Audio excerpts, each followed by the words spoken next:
Y'all know what time it is. Another super Saturday.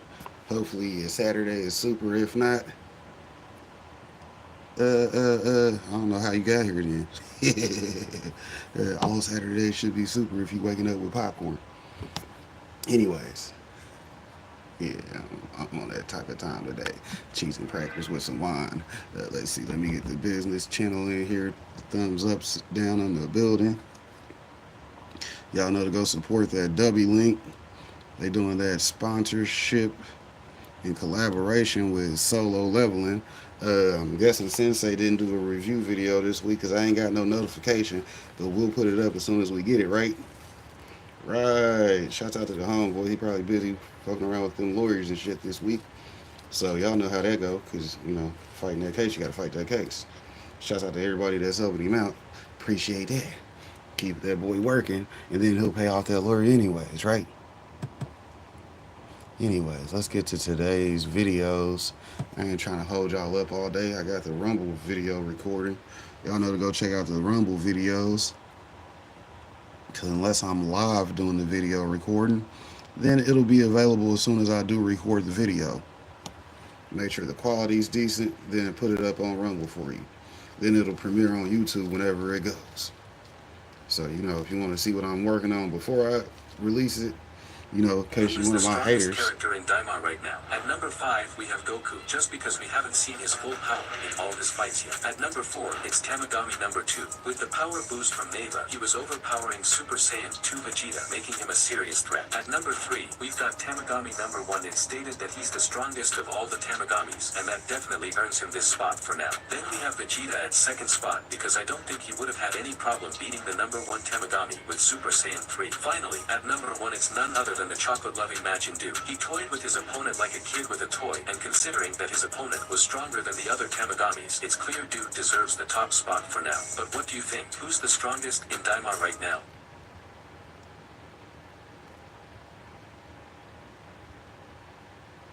Is Vegeta the best husband in Dragon Ball? Vegeta found himself a rival upon entering the Demon Realm. Hype showed his interest in Bulma, and Vegeta censors as her husband quickly started working. From that point onwards, Vegeta has always had an eye on Bulma. In episode 14 of the anime, right when the party was about to enter the Demon Realm, they found out that the ship was not going to endure this final leg of the journey, so all of them would have to fly. However, Bulma is the only one of them all to not have the ability to fly, and even though Hybe's kinda stepped in, Vegeta quickly took care of it. Without a single doubt, Vegeta just got Bulma to wrap her arms around him, and then the two of them abandoned the ship. This is just another instance of Vegeta looking after Bulma, obviously the most memorable one being his fit of rage after Beerus slapped her. And this begs the question, after all he's been through,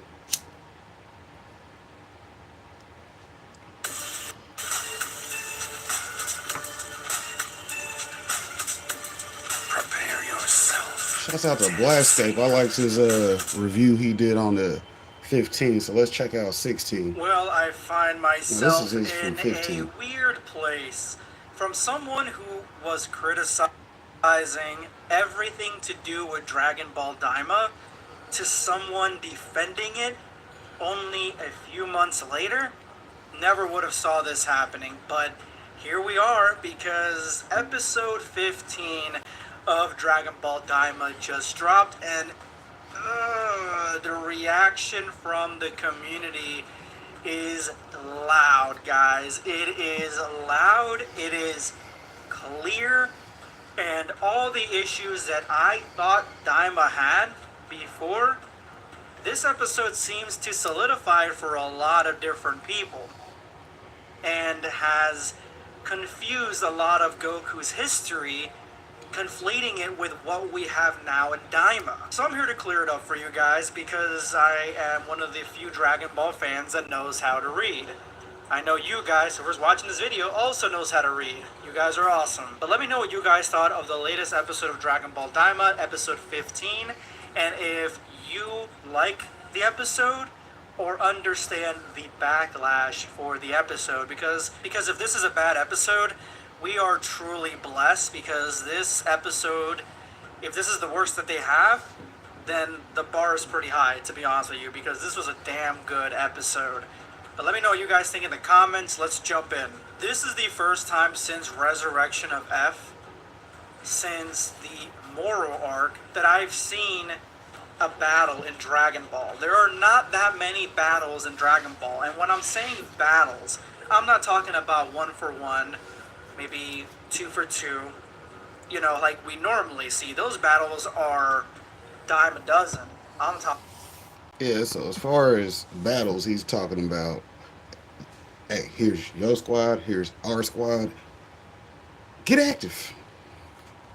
Everybody in there. Ain't no sideline people. Bulma ass gonna have to start coming with that gamma tech. She gonna have to put her little gamma suit that lets her fly or something. Cause Bulma gonna have to start putting in that work, get her a blaster or something. Vegeta's gonna be like, "Hey babe, I'm gonna need you to put on some armor. You know, staying up. You know what I'm saying? You can't be that chick on the sideline." Talking about warfare, an actual battle, something that is absolutely real. Even in Dragon Ball Super Superhero, we mainly get Gohan versus the Gammas. The Red Ribbon Army really doesn't do much in that scenario. So this whole episode is almost an entire war episode. It is Goku and the gang from the top side attacking the kingdom of the Demon Realm. That's essentially what it is. And to me, I love the way that they pulled this off. So first and foremost, people are upset because of the way that these henchmen, these soldiers, their weapons operated. So their weapons, all of them, all the laser weapons are all paralyzing weapons. If you get hit by them, you're paralyzed, you're numb. Goku got hit instantly, and he was paralyzed for a few seconds. Essentially, if you get hit by something bigger, like a tank that we saw in the episode, you get paralyzed for a lot longer, which happened to both Goku, Vegeta, and Piccolo. Meaning that these weapons are as strong as someone who has been a Super Saiyan or around Super Saiyan level. Not saying that they were those levels when they got hit. I'm saying that someone that has reached those levels, these weapons are basically golden against them. And they were definitely what people were angry about in this episode. But I'm here to rant a little bit because how could you? And if these weapons were not in this episode, if the way that this episode did not play out, then I would have a hard time seeing the Demon Realm be an actual threat, an actual organization. We saw in Resurrection of Frieza, we saw those weapons and those soldiers, that battle that took place with armies against the Z Fighters, that battle itself was great. And we saw a lot of those weapons sort of working, but not really. They were on the weaker end of weapons, but they still work sometimes. And some of the soldiers were strong enough to go to toe-to-toe with some of the Z Fighters. So that was a good battle. But we saw those weapons take place, and we saw those weapons actually work.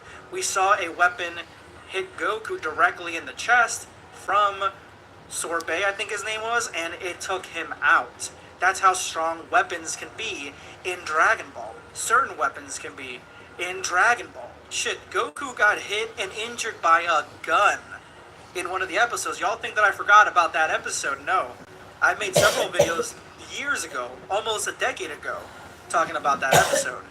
But that episode shows us that these characters can get injured if their guard is down, or they're just on a more weakened level, or they're just on a weaker base. They can get injured. And then the moral arc happens, and we get soldiers there as well. And the soldiers are doing good. They're fighting. They use less weapons, but they are fighting. We have androids that are basically weapons, and they are as strong as Super Saiyan Blue. But then we have Dragon Ball Super Superhero. And this, to me, is the reason that I'm saying, this is the main reason, actually, that I'm saying, if the Demon Realm did not have these weapons, and these soldiers, like, holding these weapons, then I would be tuned out from the Demon Realm. I would not think of them as an actual threat. And this episode made me think of them as an actual threat, and not just Majin Buu and Majin Buu. In Dragon Ball Super Superhero, we get the Gammas. They don't use energy beams, at least not what we saw. They use pistols that are as strong as a Super Saiyan Blue level. Let me reiterate that. These pistols, these weapons are as strong in certain cases that we've seen in this movie and in the manga as Super Saiyan Blue level. They can harm people around that level, Ultimate Gohan, Yellow Piccolo. Like, these are strong as Call guns. it Yellow Piccolo. It's And they're Orange made by Piccolo. humans. These Gammas are as strong as Super Saiyan Blues, and they were made by humans. Cell Max is as strong as Fix you some Broly. coffee. He's created by humans. The fact that This is how I know Izzy Pop still new. I can't stand coffee or the smell of it, so in my house there's no coffee allowed. So we only do buy me a coffee because that's our monetization. But you know how we are about actually smelling coffee. Ah, hell to the fucking nah, nah, nah, nah, nah. We don't do coffee scent in my house. Hell, I pay too much rent to have to smell coffee. But you can go to Quick Trip, get you a cup. I'll take you to Quick Trip. I'll let you run in the gas station. You can handle all of that. You dig? I'll come pick you up, drop you off at the gas station. But hell, we ain't doing no coffee brewing in my house because I don't like it. I don't. When I was 6, Pops handed me his cup, and yeah, I ain't tried it ever since. Nah, not even. humanity is so strong in creating these I got some weapons, Mountain Dew. and You want a the rest Mountain of Dew? the universes are not even around that same level. Is really honestly one of the huge black holes of Dragon Ball. It's a huge iceberg. It could be a game-breaking deal, honestly. Man, If it's they a didn't half explain bottle it. of water The Frieza somewhere Force around seems to here. have weapons like In that. case I We've feel seen dehydrated, more but hell, different we drink the entities nectar in of the different gods. situations in Granola Arc where other people have strong weapons as well, which is great. But the demon realm is the demon realm, and if they did not have these weapons that can stun in the way that they do, then I Yeah, would not take them Cottonmouth. seriously. And the fact that they do stun instead of actually injure for the most part, to me, is a huge relief. I like the fact that they stun because that to me means that they are strong to stun, but not strong enough. Again, who have been trouncing the other demon realms and the Tamagamis. The biggest issue most people have, besides the weapons in this episode, is Goku. And it's funny it's Goku because Vegeta and Piccolo are also there and they also did what they did in this situation. Now, see, this goes back into reminding people that Kid Goku is weaker than Kid Vegeta. I don't. That's why they keep making Vegeta look like he's shining all throughout Dima because he's technically way stronger than Goku. As strong as you think Goku is, Vegeta's even way stronger. Because remember, somebody came home. He was only over 8,000, which double that. That's 16. Triple that, it's 24, which was what gave him over 18, which was needed to be higher than Vegeta. So you did Kid Goku ain't shit. That's why they telling y'all Diva. That boy ain't nothing if you take him back as a kid. Cause hell, he was low class. But it's mainly Goku because people are conflating and mixing up Goku, the one what we see, versus the one that we see in Dragon Ball. The biggest thing that I've heard is that Dragon Ball Goku can take out the entire Red Ribbon Army by himself, but he can't take out the Demon Realm. That's a good thing. That is a good thing. Two different Gokus, two different scenarios. The one in Dragon Ball is weaker. It's a child Goku. Legit a child. And he is so much stronger than the whole Red Ribbon Army, which is a great story plot and story element. Those humans did not do anything. Weapons, guns, they only really have guns besides some of the mechs. That's basically it. They're cooked. That's why they had to elevate to make androids. That was the whole reason Dr. Gero did what he did. The Demon Realm is different. It's a fantasy realm with creatures that are as strong as Kid Buu, as strong as Deborah. This is a completely different realm, and this is a different Goku. This is not a child Goku. It is Goku but miniaturized. And he even says it in the episode. The miniaturization is what is affecting his body. So anyone saying like, "Oh, Goku, why isn't he like doing more damage or whatever?" Oh, nothing. The miniaturization did affect. Hey, nothing like a confident man who don't care what people say about his hobbies. Yeah, that's what that is, Easy. That's that confidence. That's that, hey, I'm going to do this whether people like it or not. You see what I'm saying? Just like you going to go fix you some coffee whether popcorn likes it or not. Nah, you ain't going to do that in my house. You can do that in your house, though. See, I don't tell you what to do at your house. But over at my house, we don't do coffee. My parents do coffee, which is why I don't stay with them. They upstairs in their own whole house. My house, you can't even smell their coffee because, that's the good thing about my house. You can't even smell coffee when it's made upstairs. You dig? But yeah, in my part of the house, you can't even smell the coffee. Hell, they gonna come down here like, boy, you got it smelling like big weed. Yes, I do. While I'm watching cartoons on a Saturday, yeah, because it's what we do, Super Saturdays. How those lasers react to his body. They do more I'm not damage. fussing at you. But I yet don't he still was able fuss. to go into Super Saiyan and take out rows and rows of these henchmen, and they essentially won. If I'm Originally, talking they about won. something, I'm They won that excited whole about battle. it. So I'm But glad we're all having of them were playing conversations. clearly how they're supposed to. Goku still did the Red Ribbon Army thing with the power pole, facing off hand-to-hand close combat. And this is after seeing Vegeta get cooked. Because I'm usually by quiet. using That's the long thing. range, So which when I'm he was talking, outnumbered. it's like, well, No matter hopefully how you like to fast hear or the how fact that I'm strong he talking. is, Because he was still normally I sit completely there quiet in the outnumbered, corner. showing that they can get outnumbered. It was an army they were facing. Piccolo the same. Then they faced tanks. They needed an army of their own, and that's when they got reinforcements. This entire episode has groundbreaking and amazing story elements, story building, and power scaling with the weapons and just keeping me on the edge of my seat, which is crazy that I'm the one defending this stuff when the majority of what seems to be the Dragon Ball Daima fan base is upset with this episode. No, it was a great episode. It showed how powerful the Demon Realm actually is by also giving us a power-up that they've been talking about since the first episode with the evil eye, the third eye. Hibiscus, one of the best characters in Dragon Ball, hands down. One of my favorite. I absolutely love him. He is fantastic. The fact that he had the most powerful Demon Realm weapon as a belt buckle is hilarious to me. And him not simping but getting a hat to give it away is great writing. Absolutely fantastic. But now we have this third eye, Demon Eye, and we get to see why it's gone.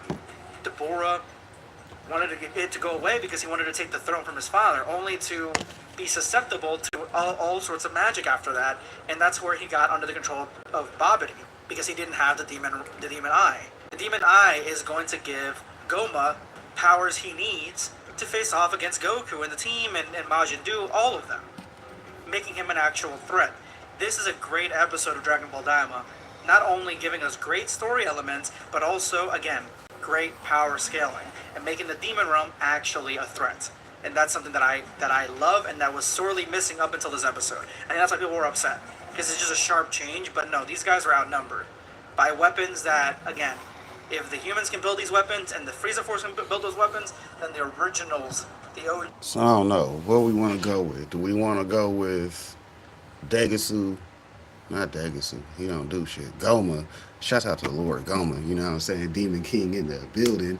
Hey, he finally got an upgrade. He looked like Jiren in the next episode. That's spoiler alert for y'all. Because some of y'all don't like being spoiled. Y'all got time to be on YouTube scrolling. Then you want to be in some reaction channel guys comment section. Because that's one thing I don't like about the community. Y'all got time to be scrolling on YouTube, but you ain't went to Crunchyroll and watched a new episode. How does that make sense? And then you get mad because the person that did go to Crunchyroll watched the episode and did his review on it is using what we call speed to get his job done. He's a review channel. So if you fast about it, you get more views, because guess what? People are still not going and watching the original episode. Now they done got tricked into watching my review. Well, that's called speed right there, which companies don't like and companies do like. They don't like the competition, but they got to respect it because, hey, at least I was fast enough to get it out when it was relevant. You dig? But anyways, if you got time to be on YouTube scrolling to be spoiled, you could have been on Crunchyroll watching the original episode and not got spoiled. You see what I'm saying? It's called self-responsibility. If you like the show, you should know when the show's out. You dig? You might be at work because it's like 10 a.m. in the morning or 9 a.m. in the morning American time. So that's like 9 p.m. Japanese time. It's nighttime for them. So hey, they off work and they like, yeah, y'all sitting at home. Here, go ahead, watch this. Sorry for you Americans, y'all 12 hours behind. So y'all going to work when this comes out. So y'all at work like, man, I was on YouTube scrolling instead of being on Crunchyroll watching the new episode because it premiered in Japan. See, y'all got to take some responsibility there. You can't be on YouTube at work in the bathroom scrolling, and you should have been on Crunchyroll watching the original anyways. See, y'all the ones fucking up. Y'all's the one led to y'all self being spoiled. It's review content, so therefore you got to blame the victim. Well, if you was on YouTube, why wasn't you on Crunchyroll? Come on now. You can answer that question. I believe you. I believe you. Let me get this zoom back in. Because look at that. That almost looks like good quality. I know Rumble be like, why does he always pause the video when he's talking instead of just talking because the mic's on? Well, it's for YouTube purposes when I flip that camera. Subscribe for more content. y'all gotta check out the YouTube video so y'all can see the other side of it. Or go to the Rumble so y'all can check out the studio quality. Peace.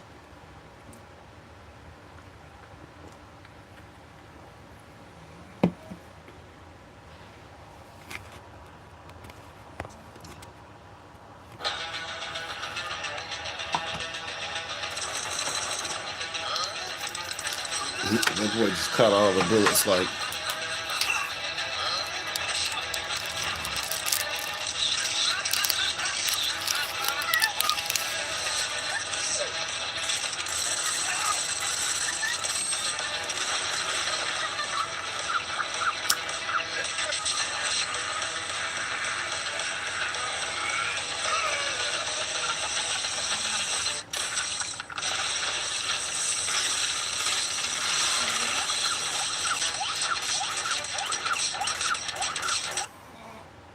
Of course, you gotta bow down to Prince Vegeta.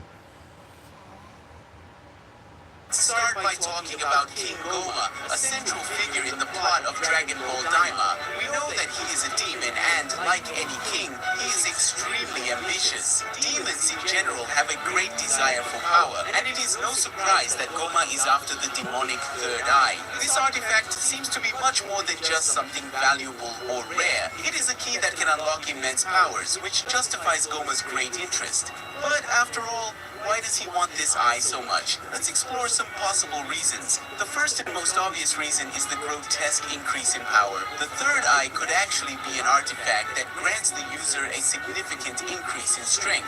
Or, even more interestingly, it could be an object capable of unlocking forbidden abilities, those deadly and extremely powerful techniques that are beyond the reach of most warriors. As Goldman. That person spelled it wrong.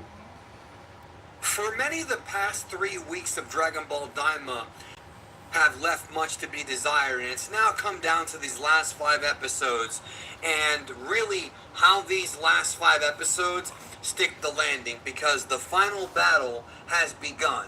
Let's talk about Dragon Ball Daima episode 16 called Degasu. Now, I have a mixed opinion on this episode because there's some things about it I liked and I have some criticism. What I liked as far as the overall plot and pacing goes is that the plot did move, things actually got resolved here, and there were revelations that came about, and the final few minutes of the episode has officially now begun the final battle. We're going to talk more about that later in the review. However, the way they got there, I think, could have been sped up a bit.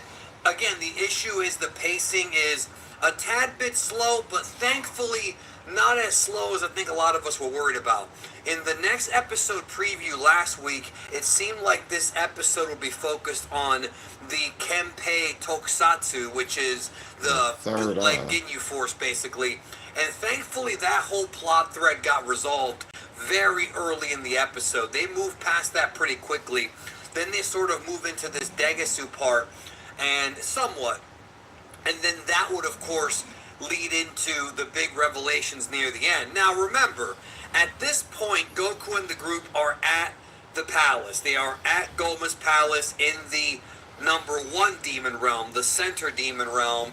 And here, there's 2 main goals. One is to rescue Dende, and the other one is to defeat Tamagami 1 and get that final Dragon Ball. Because remember, Goku's group does not know that Majin Ku and Majin Du already were there, and that Tamagami 1's already given up the Dragon Ball. So the Ginyu Force stuff at the beginning of the episode with Vegeta, he's the one that steps up. It was all pretty much done for comedy. They tried their weapons on Vegeta. He easily dodges them in base form, just kind of humiliates them, which I think that's the right way to go about it. These guys are goons. Why even pretend to make it seem like they're a threat? Just move past it. Now, I will say this, looking back on this, and this is more of a criticism of the entire show, or at least the last few episodes. Now that I look back on it, I don't think these characters were necessary. I think they were there for comic relief, but we already have Majin Ku and Majin Du, and, Goku and Vegeta's relationship. and some of that kind of stuff to be comic relief. You know what I mean? I feel like when it comes to these the bootleg Ginyu Force, they didn't really do anything. They just were there. They had that scene with Ku and Du a couple episodes ago. Here, they just got humiliated by Vegeta and gave up and gave Goku the potato chips. So it seemed like that entire group was just wasted or just put there for nostalgia, which wasn't really needed because the whole nostalgia of the, you know, Super Sentai over-the-top superhero stuff was kind of captured by Gamma 1 and Gamma 2 recently in Dragon Ball Superhero. So it just feels like that whole group was a waste of time, if you ask me. So they decided to go into the palace. It's a big castle. Like, there's a lot of floors and stairs, and it really does sort of feel like a JRPG final boss. Now, while that's going on, that little demon girl, the one that traded the hat for the belt that had the third eye on it, she's walking around as the fake Ginyu Force runs off, and she's trying to head to where Goma's at. And I'm thinking to myself, okay, is she going to be the one to give Goma the third eye? Well, we'll talk about it here in a minute. So what ends up happening is they eventually run into Degasu, and Degasu is holding Dende hostage with the gun pointed at him. We saw this in the next episode preview last week, that this is going to happen. Degasu, and as you know, most of the Supreme Kais are not that strong. Like, they have powers, and maybe they were strong for, like, the Frieza saga, but compared to where Goku and everybody's at now in Daima, there's no fight. So what ends up happening is he's holding Dende hostage. And again, this is where I'm kind of looking at it like, well, if Goku and Vegeta are so much faster, shouldn't they be able to blitz him? But I understand, unlike the last episode, I actually understand why they didn't here, because he's holding an infant Dende, has a gun to his head. Even the slight flinch could fire a blast from that gun. Or they could just use the bind that Goku uses to paralyze people. They forgot Goku's got that ability. He forgets he has that ability. AKA Toriyama forgot that he has that ability. Shouts out to that D student that be putting out that work, though. You know, hey, it's a D grade, but, you know, he turned it in on time at least. You see what I'm saying? That's shouts out to them D students. Every week I keep telling y'all, Toriyama, the D student. And it shows in his work. It does. For the people that don't like it, hey, I respect the guy because I review his content every week. He got me sitting here on Saturdays like, what's going on with Dragon Ball?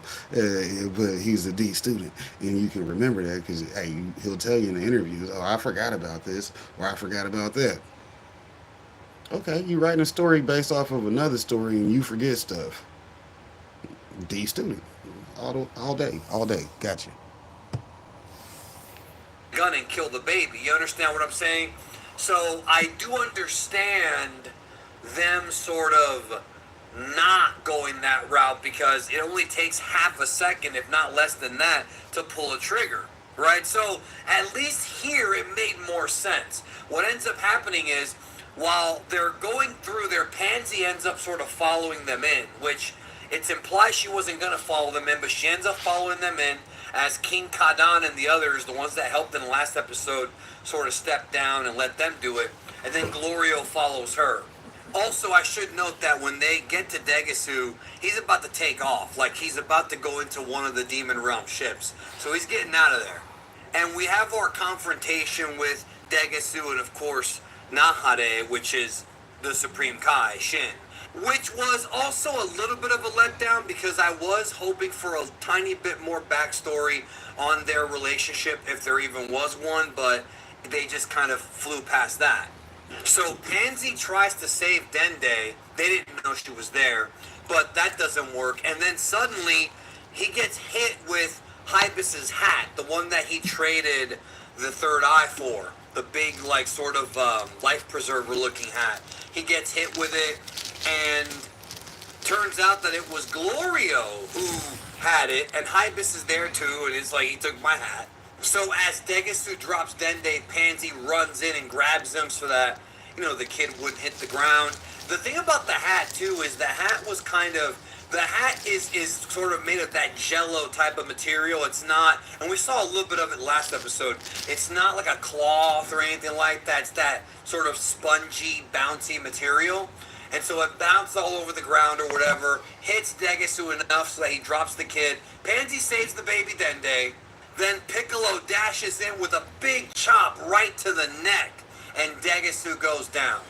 So that's it. He's out. Now, what ends up happening after that is we have sort of two things going on at once. So they have Dende. He's safe and sound. So they don't have to worry about Degasu or Goma killing him or anything like that. They got him. He's safe.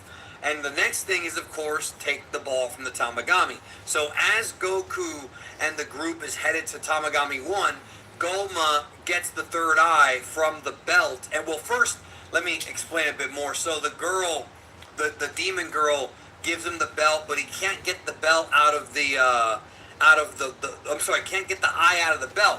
So he tries like spoons and all kinds of these different tools, and he can't pop it out. He goes to use the bathroom and then realizes, oh, I can try the plunger. So this is Toriyama, like Dr. Slump humor right here. And I'm for it. I think the show's had maybe a bit too much of it, but I'm for it just because I recognize kind of where he's coming from.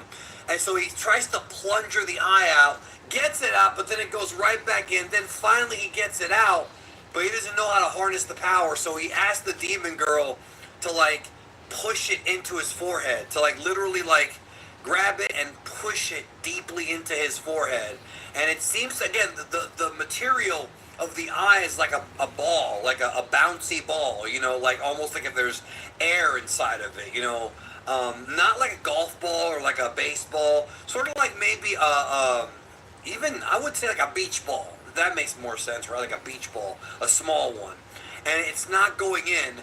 And then meanwhile, they discover, like while that's going on, Goku and the others discover, because they see Tamagami 1, they're about to face him. Goku and Vegeta both want to test themselves against Tamagami 1, but Pansy notices, wait a minute, the Dragon Ball's not in his stomach. And then Tamagami's like, yeah, I've been beaten for it already. And then that's where Dr. Arinsu appears with Majin Ku and Majin Du, and Majin Ku is holding the Dragon Ball. So now we have, for the first time in Daima, in the same room, in the same general vicinity, the three demonic Dragon Balls. They are there. And we have a confrontation between Arinsu, Du, and Ku, and the good guys. Then while that's going on, Goma manages to take the third eye and jam it into his forehead. Well, she jams it in, and then he starts to mutate. He starts to grow bigger and bigger and bigger. And I've said this before to some. I've privately said this to some friends of mine, but I haven't publicly said it. Now I'm going to publicly say it.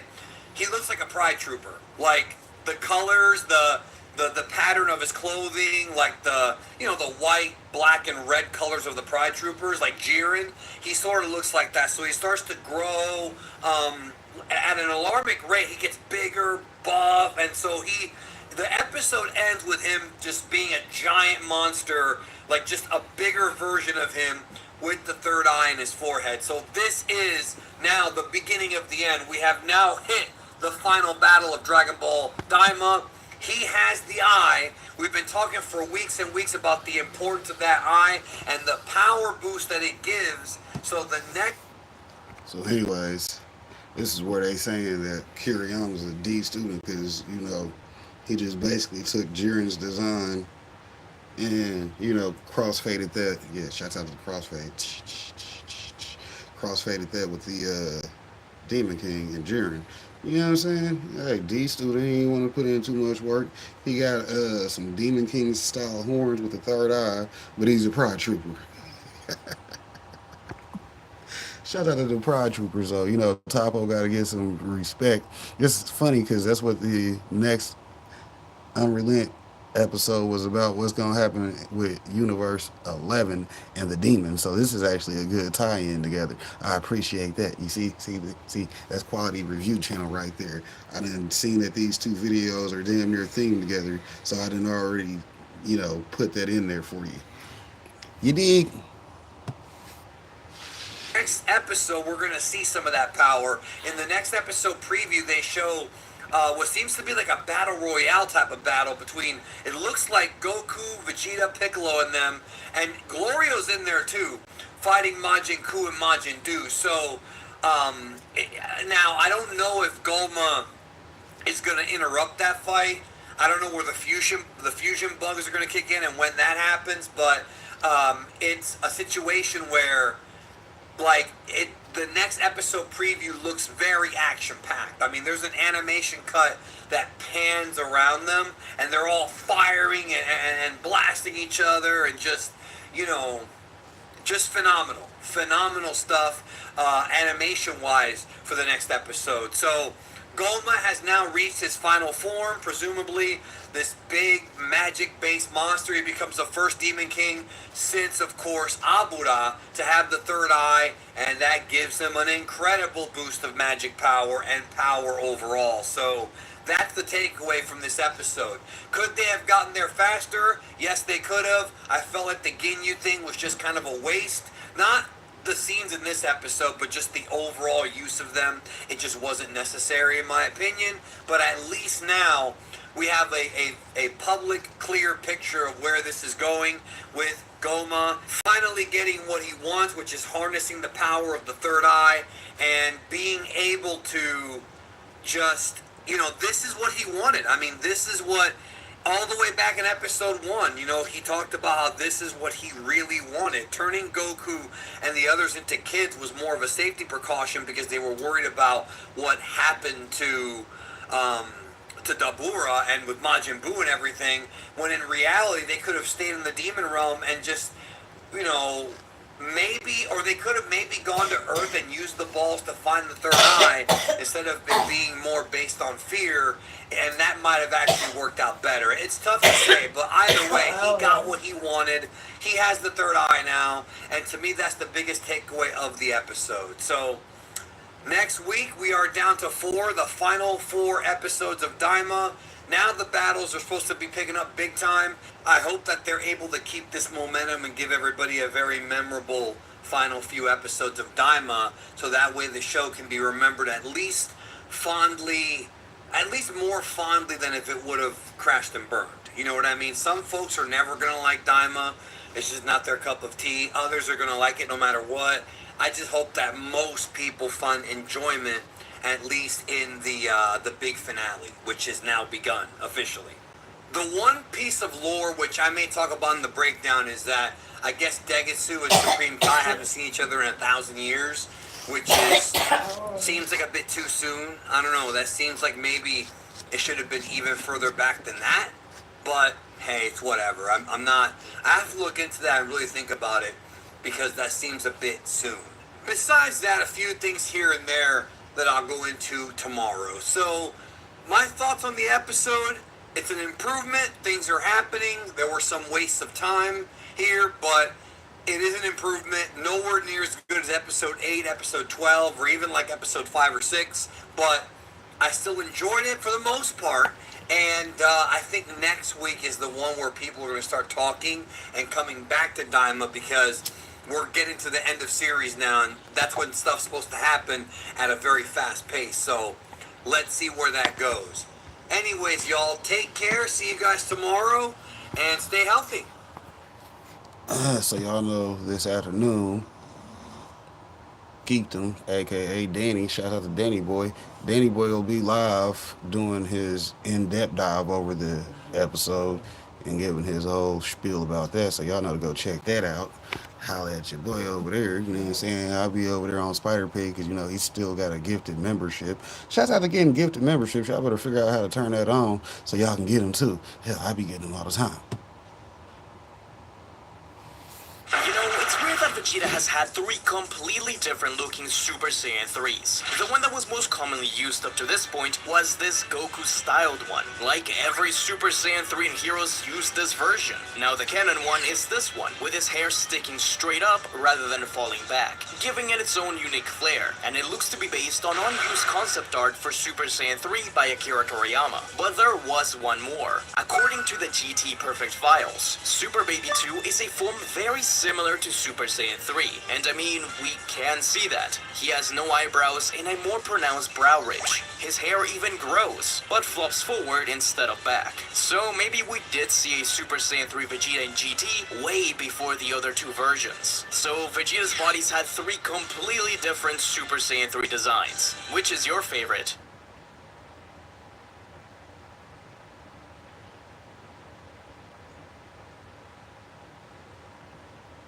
Tomplin from the World Tournament.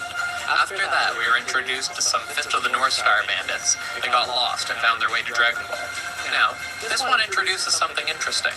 If you know anything about Sun Wukong, the character Goku is based on, you know he has 3 iconic tools. Goku has 2 of the 3 tools, but Toriyama never introduced the 3rd, that tool being the sealing gourd. Here, it has the power to seal someone if they don't answer when their name is called. After being sealed, they're turned into a liquid that if someone drinks, they can steal the sealed person's power. Kinda OP, huh? Luckily, Goku is able to avoid being converted with the power pole, and turns the gourd on its owners. Goku lets the villagers keep the gourd. Shame he couldn't keep it, as this is filler. But it's not really his style to use something like that anyway. The bandits are no match for Goku, but assuming they've been using the gourd for a while, they're probably pretty strong. So, let's give them 67 and 73. Now...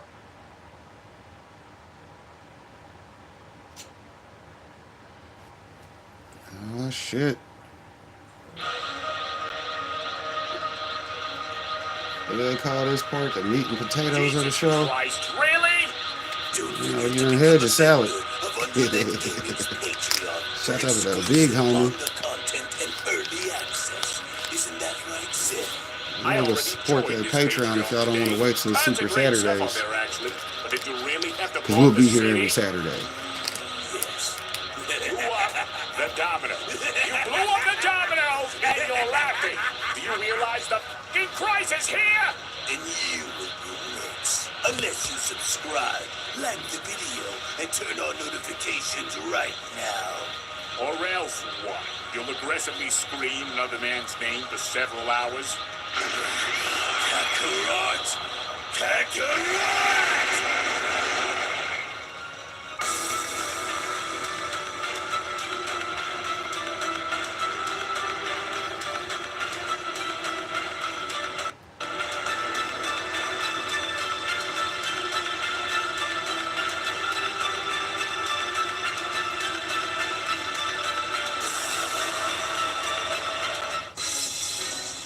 Now, even though I knew that these demons were going to be a problem for us here in Universe 7, what I didn't anticipate is to now see them begin to invade other universes on top of our very own. Because with Universe 11 now facing a similar crisis, it's only going to be a matter of time before things end up going from bad to so much worse if this isn't handled.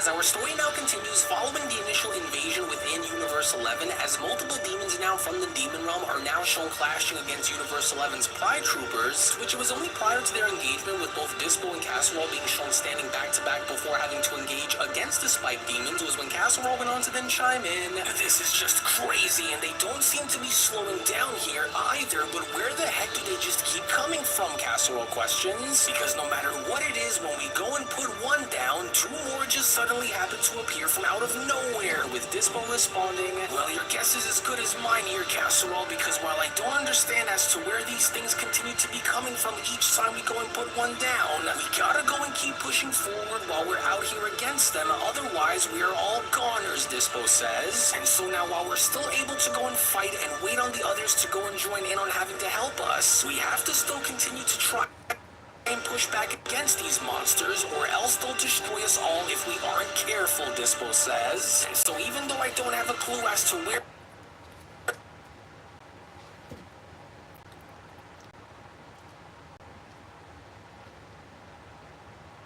these freaks continue to come from. We gotta go and act now while we can, otherwise it'll be too late. And so then what exactly is it that you go and propose that we do out there against them, Casserole questions? Because as tough as these creatures seem to be, we can't just blindly push in there and expect for some kind of a different outcome. And so now how exactly is it that you want to go and do this, Dispo? With Dispo responding, well, we don't really have much of a choice here, and so I'll need you to go and hurry and get right into the action the second I go and pounce on them and go right on the attack. And while I do, I will need you to go and grab the others and make sure that they are okay.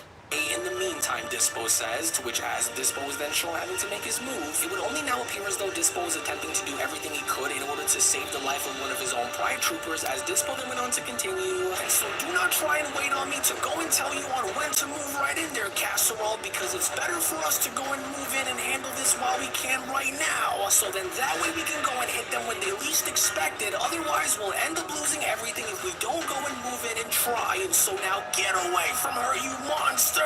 Yes, I got her, Dispo, Casserole then went on to quickly shout. And so now's your chance to go and close in and hammer these monsters down so that we can go and carry on and finish these monsters off once and for all. And so now hurry! Oh, now you monsters are in for a rude awakening. Dispo responds upon being shown having to light speed blitz his way around one of the spike demons, because the battlefield is where I tend to thrive the most in, and while despite with you demons having to outnumber us here and now, I myself have proven time and time again that no matter how many enemies go and stand in the way of our justice here in Universe 11, I will continue to stand alongside my fellow Pride Troopers until there is nothing that remains, because while we have faced off against some of the strongest mortal warriors from across the entire multiverse once before, we aren't going to be backing down here against you, and so you might as well just go and pack it up now, because this isn't going to end within your favor, Dispo shouts. And so now let this be a lesson for you creatures to go and bear in mind, because you aren't just going up against any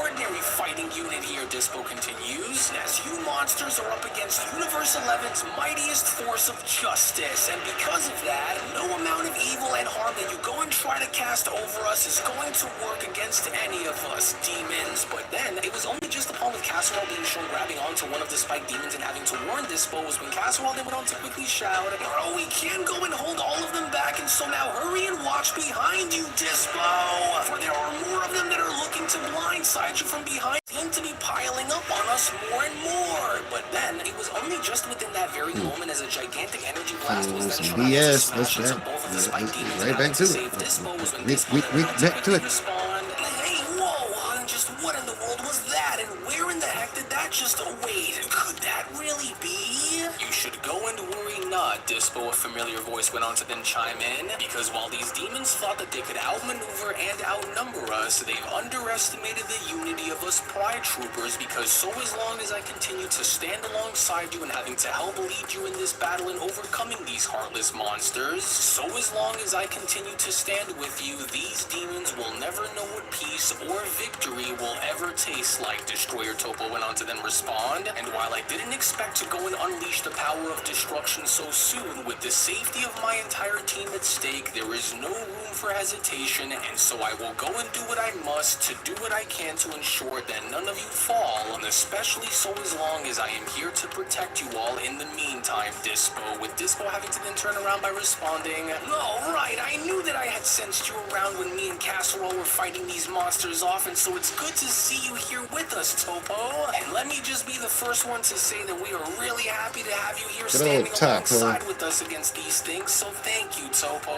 Well, with the warm welcoming aside, Topo went on to then turn around upon having to spot another spike demon making his way towards him. These very demons who have decided to go and invade our world are undeserving of being given a second chance to go and try and escape us, and so now that I'm here, understand that you will no longer be allowed to go and continue to cause any more harm within our universe, but instead, Topo continues, you and all of those who are just like you are hereby going to be destroyed for the consequences of your actions. Okay, Topo shouts, to which upon Topo now being shown having to erase one of the spike demons was when Topo then went on to continue, for this is the only way that we can go and ensure that Universe 11 is protected at all costs, Dispo, and so I will need for both you along with the others to stay close by me as I will go and handle them from this moment moving forward, and so make sure that you go and stick close by me just in case something were to... Wait a second, Topo says. Something's rapidly approaching us and it seems to be coming from behind us. But where in the world it waits? For I am now sensing the energy signatures of two closing right in, and so wait a minute. Could it really be? But then, it was only surprisingly enough from out of nowhere, unbeknownst to both Topo and Kodos, as Jiren went on to quickly intervene by grabbing onto Kodos' arm, was when Kodos went on to then quickly respond. Now this is where you will do what the, but how? And from where? How did you go and do that just now, Kodos questions? How was it that you were able to sense me coming faster than the Destroyer student was? With Pride Trooper Jiren having to then quickly respond, your audacity to even go and attempt to go as far as to try and strike down the God of Destruction candidate from behind and going unnoticed was a mistake. As this is going to be one mistake that I will ensure you that you are going to pay dearly for, creature. For your underestimation of us will inevitably lead to your downfall, and while we may not know as to where you creatures have emerged from, you can rest assured that I will hereby stand as being the barrier between your malice and the safety of this universe, Jiren continues, no matter the cost. As your attempt on Topo's life just now was not only a testament to your nature and how far you are willing to go to achieve whatever it is that you came here to achieve, but it was also a testament in having to go as far as to show us on exactly what you are at your very core, creature. And now that I am standing here before you and being the difference maker in what the outcome of your fate is going to be, Jiren continues, understand that this will be as far as I will allow for you to go, demon, with Kodos responding, how utterly ridiculous of you to go and assume your authority over me when you know nothing of what I am capable of, Pride Trooper. But wait just a second now. Why do I feel as though I know this creature from somewhere, Kodos went on to then say to himself by questioning, as it doesn't appear to feel as though this is the first time that I'm coming face to face with this Pride Trooper, but where do I know him from?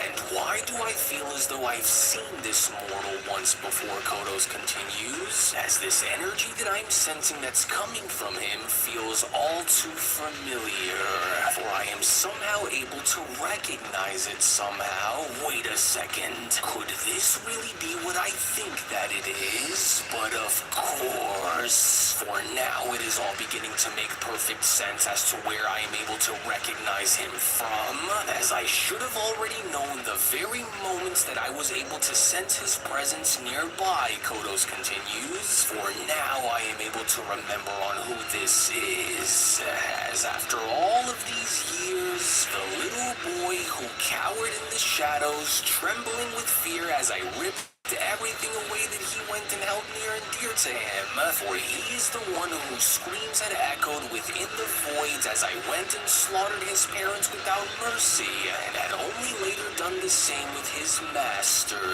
What was his name? Yes, Chen, the old fool who thought that he could save and protect the boy. But from what I can see, it doesn't appear as though he knows on who I am or even remembers on what I've done. But perhaps now would be a better time than any other to go and remind this fool on exactly who it is that I am and why the memories of his past will ultimately come back to haunt him, especially now that I have returned. But then, it was only just upon within this very moment as Jiren was then shown having to knock Kodos away before having to address him was when Jiren went on to then quickly respond, now enough with these meaningless mind games and let us both go and see as to what you can truly do since you are already here, but while you are also foolish enough to assume that this is going to end within your favor, Jiren continues, I can go and stake my life on the line with confidence to say that the outcome of your fate while attacking Universe 11 will not be ending in the way that you think that it will. As God of Destruction Topo went on to then quickly respond, thank you for stepping in the way that you did just now, Jiren, for I was barely able to get a read on something having to rapidly approach us before you had gone and stepped in, but there is something different about this one, for this one doesn't appear to be like the rest of them, Topo continues, as there is something about this creature that appears to be far more sinister, but what say you? With Jiren Jiren responding, I agree, but despite with this one here having to be different than the other creatures who were shown having to attack us, regardless of the fact, the outcome is still going to end the same, with Kodos now being shown having to slowly stand back up by responding, yes, Pride Trooper, for now I am able to remember on exactly who you are, for it has been a really long time since I had last went and laid my eyes on you, Kodos continues, for I didn't really go as far as to recognize you at first, but now that I am able to, I must say that I'm quite surprised, Jiren, for you have become strong, far stronger than I ever would have imagined would be possible in fact, but let us not go and pretend that strength is all that matters here within this very moment, Jiren, for it didn't go as far as to save your family then, and it won't be enough to go and save any of you now, Kodo says, and while you may not know as to who I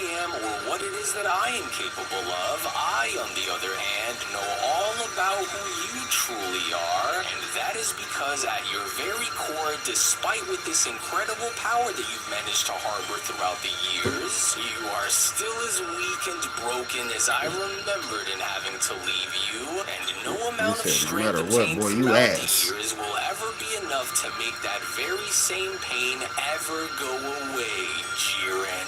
For it is ironic when you go and stop and think about it, Jiren, for you claim to stand as being the protector of this universe and a warrior of justice, but yet at the same time you also just so happen to be standing before the very demon who helped shape your miserable life into what it is today. For I can see that you have went and spent your years in chasing strength in hopes of having to bury the pain that I caused, but understand that strength alone cannot possibly help you in having to erase the past that you ran from, now can it?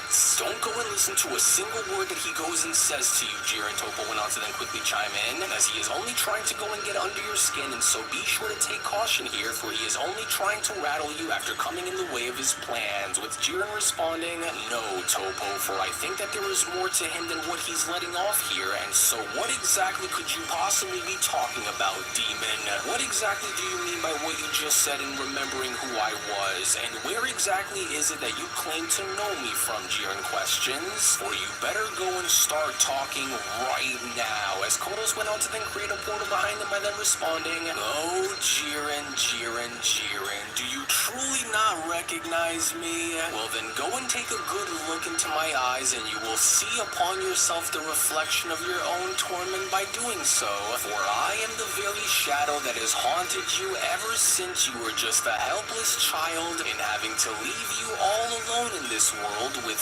nothing and no one to care for you when you were just a little boy. For I was the one who had taken everything from you when you were just a helpless child at the time, Jiren, as I am the very misery that drives you and the pain that fuels your strength, as this all began with me. But tell me, does it hurt in knowing that you were never really strong enough to save your parents when they needed you the most? Because I was the one who had ripped them both away from you when you were just a skinny little weak and pathetic child, Jiren. For I was the one, but slaughtering your mother and father wasn't good enough for me, Kodos continues upon being shown having to retreat back into his portal, because while I couldn't go and remain within the mortal realm for too long without being dragged back into the demon realm, your misery didn't just end with your parents, if you happen to remember, which I'm sure you do, because not only was I there when I stood over the lifeless bodies of your parents in your village as you went and made your return back home, but I was the one who was also there when I stood over the lifeless corpse of your former master Lichen, along with all those whom you went and surrounded yourself around, as I was the one who was responsible in having to slaughter them too, Jiren. For I was the one who had went and ruined your dreams when you were just a little boy. And And so while your parents begged for mercy and your master fought very valiantly, Kodos continues, in the end, they all ended up falling before me, and very soon you will be no different in having to join them in the grave as well, Kodos continues. And that is because when I return, and you can make no mistake that I will come back for you, once I return, I will go and do unto you just as I did your parents and master, and that is slaughter you like I went and had slaughtered them, as I ensure you that there will be nothing that is left behind in your wake that will oppose me ever again, Jiren. And so in the meantime, I will go and leave you with this while the ghost of your past returns to haunt you, and now having to look into the very eyes of the soul demon who was ultimately responsible in destroying your entire life. With the shocked Jiren having to then respond, You what? It was you? You were the one who was responsible for the death of my parents along with Master Gichin and his students? You were the one? With Kodos having to then quickly respond, that is correct, Pride Trooper. I was the one who was responsible in having to rip all of them away from you when I did, and it's only going to be a matter of time before I go and end up doing the same onto you as well, Jiren. And so now cherish this moment while you still can, because I will come back for you sooner than you expect that I will, and when I do, once I return and confront you yet again, I am going to ensure that it will be the last time that I will ever have to see your face ever again. And so now farewell, Pride Trooper, until we meet again soon. But then, it was just within that very moment as Kodos was making his leave, as Jiren was also shown dashing directly towards Kodos, was when Toppo went on to then quickly shout, Wait, Jiren, no! Don't go through that portal and follow him back into where he resides! Don't let him go and get inside of your head, Jiren! Don't let his words be what breaks your spirit out here, so don't do it! No, you will not go and escape me again! Jiren shouts upon being shown having to swing and miss as the portal went on to then close. Not this time, demon, and so now get back here and face me like a real warrior, you coward! Oh, Jiren, don't! Toppo then went on to quickly shout, You'll destroy the entire solar system with an attack that powerful, and so please don't do this! Try and regain focus and think about your actions while you are still able to go and make them, Jiren! You're going to destroy all of us if you don't slow down, and remember, please, Jiren! With Dispo responding, Oh, Toppo, the entire planet feels as though it's going to be torn apart by the sheer force of Jiren's strike, and look! Up there above us, the moons around this planet have all been destroyed by the shockwave and by the force of Jiren's attack! This is just unbelievable! With Toppo having to then chime back in, what incredible power! He's hurt, Dispo, for that demon knew that he stood no chance out there against Jiren, and so he knew that the only other way that he could have been able to go and get him was by revealing his true nature as a way to try and break Jiren apart from the inside. I spent my entire life trying to erase the darkness that you've casted over my life, Jiren went on to then respond, by using every ounce of strength that I could in letting go of the pain that you had inflicted onto me. And now that I know of who you are, and now that I know that it was you who was the one that was behind the pain that I had felt all this time, on my honor and in the names of my parents along with Master Gichin, Jiren continues upon having two spike demons trying to blindside him from behind, I am going to hunt you down no matter how far you go and no matter what it is that you go and try. I will not stop until your fate is sealed by making you pay in your own blood. To which intensely enough from out of nowhere as Jiren went on to then blow away the two spike demons that were rapidly shown having to approach Jiren from behind was when Dispo went on to then chime back in. Whoa, Toppo, are you seeing what I'm seeing right now too? Because, well, I haven't seen Jiren this angry and this determined about something in such a long time, but even now, I can also understand as to why that is, especially after given everything that we just saw happen right now, with Toppo responding, well, with all things considered, I don't think that any of us had ever expected to have what just transpired to go and take place here. here, and especially since the subject alone is but a very touchy one for someone like Jiren, but even now, I can fully come to understand on where Jiren is coming from, because any one of us would have felt the same way that he is currently feeling within the moment, and so that much is understandable given what took place, with Dispo responding, "Incredible, for I've never seen Jiren so angry like how I am right now, and so do you think that he'll be alright there, Topo?" With Topo responding, "Well, although I will agree and say that I too haven't seen Jiren as angry as he is right now since the days of the Tournament of Power, we will simply just have to go and check in with him just to make sure that he is okay," with Pride Trooper V1 having to then respond, "Hey, are you okay, Casserole? For we are glad to still see that you are with us after what just happened here, and so we'll go and make sure that you are healed up and back on your feet in no time," with Casserole responding, "Thank you for your concerns, but I am not the one who mainly needs to be attended to here, V1, and so are you alright there, Jiren? For none of us could have went and anticipated on what just happened here to be shown taking place, and so I'm sorry if we let you down," with Jiren responding,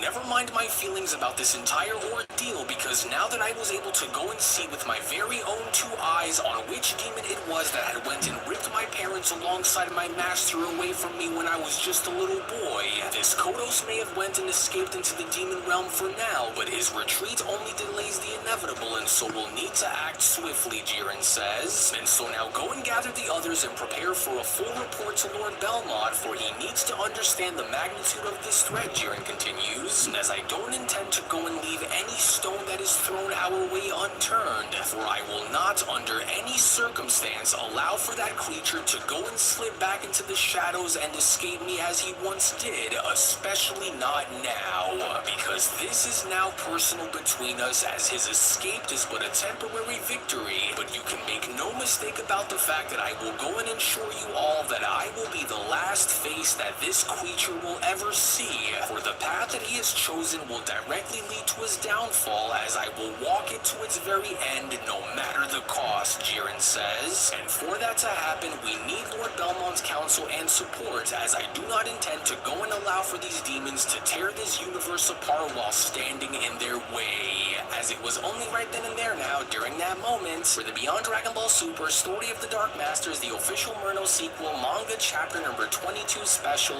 then comes to a close. Well, actually, I'll go ahead and take it from here, as I do want to go as far as to address something very important with our dear viewers at the moment. As before I go and give you the following information, if you aren't already a member of Unreal's Patreon community, then you are truly missing out on so much without you even knowing, because not only is the next episode already on the page, but if you want to support all of the manga content that you see and gain access to tons of exclusives along the way that range from a variety of different things, then we do encourage for you all to become members of our Patreon community today, for we will link everything down within the description box below and pinned comment section as well. Now, I will go as far as to say that even though I wasn't expecting for any of these demons to go off and invade other surrounding universes outside of our very own, I'm afraid that with Jiren along with the remaining Pride Troopers now on full alert after nearly being ambushed as a team, I fear that these events are all too familiar to the time on when Murno had attacked us. But with our heroes now locked in and ready to take charge and having to go and bring the fight right back to these demons from the demon realm, you do not want to go and miss out on what is about to happen coming up next. So we hope that you all enjoyed today's video, and before you leave, don't forget to give this video a thumbs up by smashing that like button on your way out, as well as also subscribing to Unreal and Gaming's channel for tons of new Dragon Ball content. So with that, we thank you all so much for watching, as we'll be seeing you all again for the next one.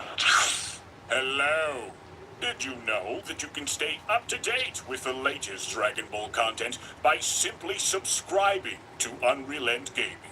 Also, don't forget to follow on these social media platforms, you sexist son of a bitch. Roshi.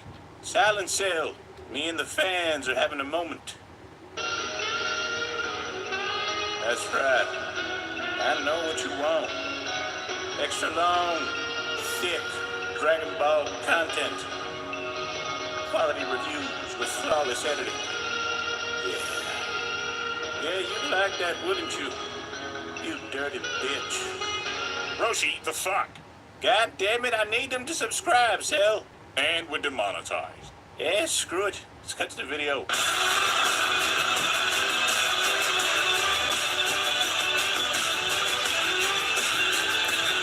Let's see if we got another one. Y'all know I ain't trying to hold y'all up too much time today. I still gotta go live that 10 on popcorn. Shout out to popcorn though.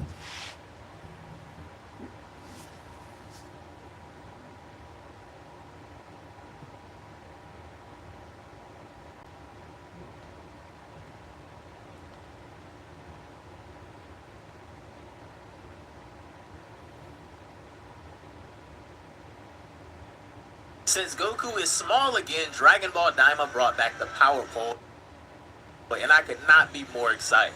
In the original Dragon Ball series, we saw a young Goku using the Power Pole. This pole was really important in the story and had a lot of prominence during the first Dragon Ball series, but in Dragon Ball Z, we saw it practically disappear from use since Goku no longer needed it. But now, in Dragon Ball Daima, the Power Pole is back and is also one of the central elements of the story again. Because of the de-aging, Goku lost many of his signature abilities and skills and is considerably weaker than before, so in order to better defend himself, he needs to rely now on his Power Pole again due to his shorter combat range. He's still capable of transforming into a Super Saiyan, however, though, as we've seen in recent episodes.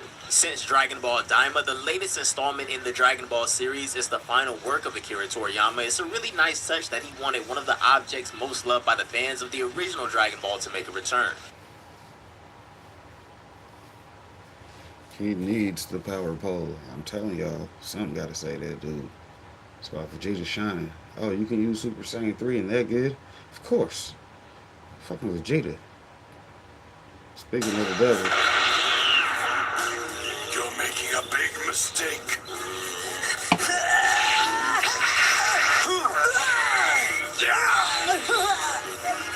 Where do you think you're going?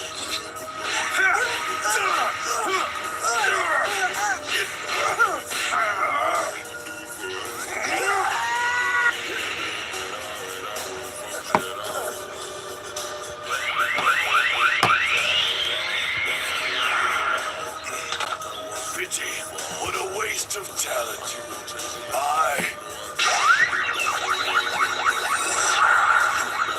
Not today. Back off.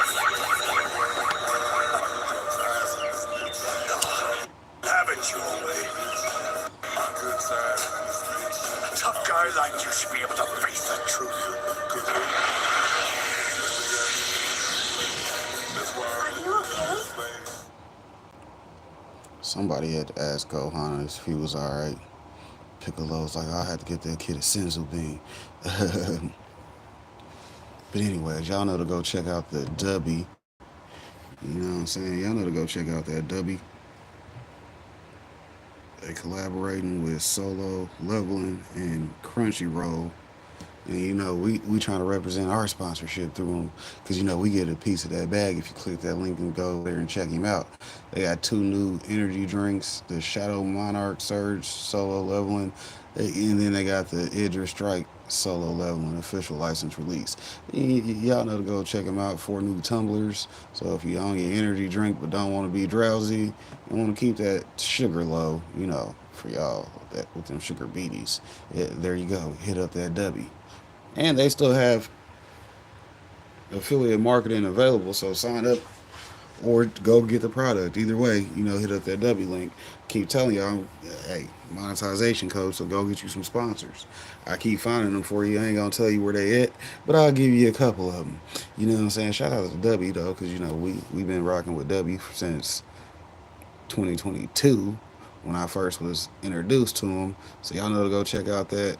Yeah, see, y'all looking at it now. Shout out to the Solo Leveling. They got your boy on there.